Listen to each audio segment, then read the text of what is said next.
Want to build a big business that you can sell for 10, 20, or even $50 million quickly? Well, one of the fastest ways that you can do this is to execute on what's called a roll-up strategy. Let's dive into it. This strategy will most likely require at least $100,000 to $200,000 of your own seed capital. So you can't be broke in order to build a big business like this quickly and execute on this kind of a strategy. Once that capital of yours has been deployed effectively, and I'll explain how in this video, then it really just comes down to structuring additional deals and buying and acquiring additional businesses with other people's money, which I'll also explain in this video. Also, if you're new to the channel, my name is Adam Zwingler, and this channel is dedicated to helping people start and scale businesses from $0 to $10 million in annual revenue. If you're interested in learning how to do that, consider liking and subscribing. So let me explain a roll-up strategy in a few simple charts. Most people build a business the traditional way, a slow, gradual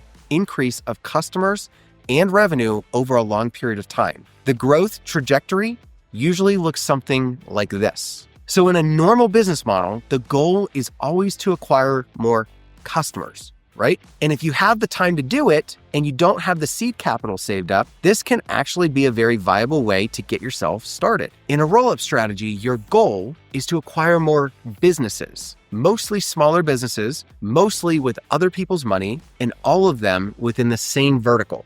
So a roll-up strategy looks something like this. You start with a base platform business, right? This is your core business. It has majority of your systems. It's a well-run business within your niche. And then you go through a series of acquisitions of smaller companies that you acquire in this vertical that you're working with it. Why do you think Alex Hormozi's business is called acquisition.com? It's because Alex Hormozi is in the business of finding great platform businesses that are already running well, and then teaching them how to maximize their profit and their value by acquiring additional smaller businesses within their same vertical. A roll-up strategy, if executed properly, will almost always be a more profitable and quicker way to build one big business compared to trying to build one singular company over time. Because as you acquire these smaller companies and build centralized systems into this stack of companies with other people's money, that stack of companies eventually, after it's streamlined, becomes much more attractive to private equity.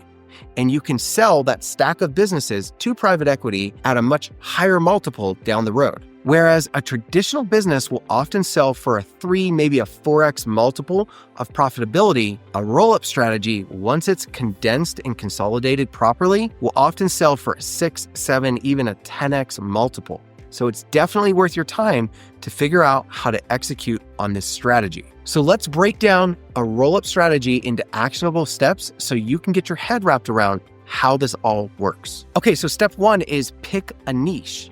You need to decide on a section of the market that you can go into and start stacking businesses. For the purpose of this video, let's assume that you're going to go into the elderly care space. And specifically, you're going to go search for companies that provide tech support to elderly people. With 80 million baby boomers about to retire, the senior citizen space is about to get really hot. So now you're specifically looking for businesses that help elderly people navigate their tech problems. And you're also specifically looking for companies that are already established, smaller companies that have recurring customers, elderly people that are paying, let's say, a monthly service fee to be able to have access to people that can help them whenever they have tech problems. Pro tip here, you really want to find an industry that's highly fragmented. So now that we've picked a niche, the next thing we need to do is we need to go hunt down and find a good solid platform business within this niche. So step number 2 is that you need to go find and buy your platform business.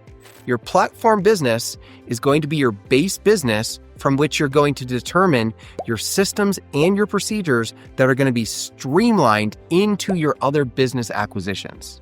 Integrating streamlined systems like accounting systems, CRM systems, marketing systems, a whole variety of systems will make it that much easier to sell this business down the road to private equity. You want everything to be centrally located and controlled from one core set of systems before you go and try to sell this business. When trying to find a platform business, what you're really trying to do is find a well-run business within this niche that already has beautifully designed and set up systems that you can implement and streamline into the other acquired companies. Now, this is where capital really matters, because in order to acquire this platform business, you need to buy it. And the way that you buy it is the way that you would normally buy a house. You're going to finance it. One of the best ways to finance a successful platform business is going to be through an SBA loan, which is a loan that's given to you by the government, where the government allows you to put 10% down on the purchase price of a company that you want to purchase. So if you have $200,000 saved up and you put that down as your 10% down payment, you can potentially buy upwards of a $2 million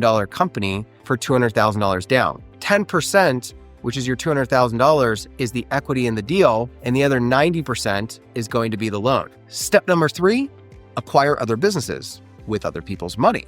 So once you've purchased your platform business, you've put your 10% down, you now own this business, you're operating this business. Now you need to start looking for identical businesses within your same vertical, and you want to buy these with other people's money. Pro tip, look for off-market businesses, guys, because the ones that are listed for sale are getting picked over by hundreds of people. You need to go off-market and find businesses where maybe it's people that are close to retiring, they're thinking about selling, and then you just happen to walk in the door and you could structure a deal without having 100 other people trying to buy this same business. You'll get a better price off market, and you won't have to compete for the sale. Here's another pro tip. If you need to find people that can bring in capital to help you buy these businesses, put your business up for sale on bizbuysell.com. This is the largest online website that helps business owners sell their companies. And there's over 3 million visitors on this website every single month that are shopping, actively looking to potentially buy a business. Well, some of these people might not even want to buy a business. They just want to put their money to work in something that's successful. So if you put your business up for sale, not even with the intention of selling your business, but just put it up for sale and then allow all of these people on BizBuySell to apply to the ad that's up on BizBuySell. And then instead of pitching them on buying your business, pitch them on investing into the next acquisition that you're going to potentially have in this roll-up strategy that you're executing. Step number 4, and this is the last step,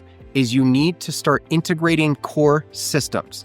So as you're acquiring these smaller companies, your number one priority should be to integrate all of these companies into one core centralized set of systems. Here's some of the systems that you want to integrate: accounting and financial management systems, customer relationship management systems, human resource management systems, marketing systems and sales systems, project management tools, and document management systems. This is an overview of some of the main systems, guys, but keep in mind, there's definitely going to be additional systems that need to be integrated into this stack of businesses. And you are the CEO of a stack of businesses here. You're trying to turn that stack of businesses into one large business that can be sold for a much higher multiple to a private equity firm. So you need to be extremely systems oriented. Guys, just remember this last core thought. Acquisitions is a massive accelerator for growth. It will grow your business much faster than just trying to build one large business and scale that over time, okay? That about wraps this up. Consider liking and subscribing and following along for other great videos that give you some thoughts on how to grow and scale your business over time. On to the next.